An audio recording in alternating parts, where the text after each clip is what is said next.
அது வழக்கம் போல திமுக காரங்க ஒட்டுறது.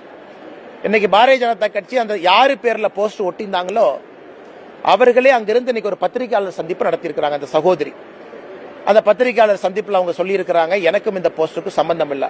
எங்க போஸ்டரை பொறுத்த வரைக்கும் ஒரு புரோட்டோகால் இருக்கும்.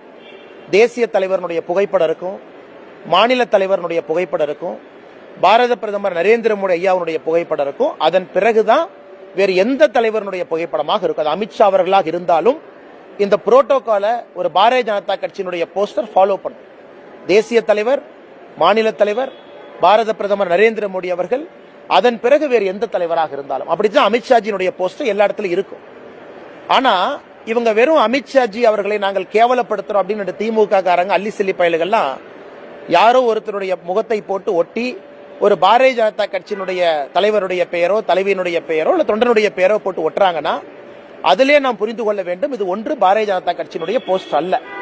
இரண்டாவது, இன்னைக்கு நாங்கள் சொல்லக்கூடிய எந்த வாதத்தையும் நேரடியாக இன்னைக்கு ஒரு திமுக காரங்கோட எதிர்கொண்டு பேச முடியும்.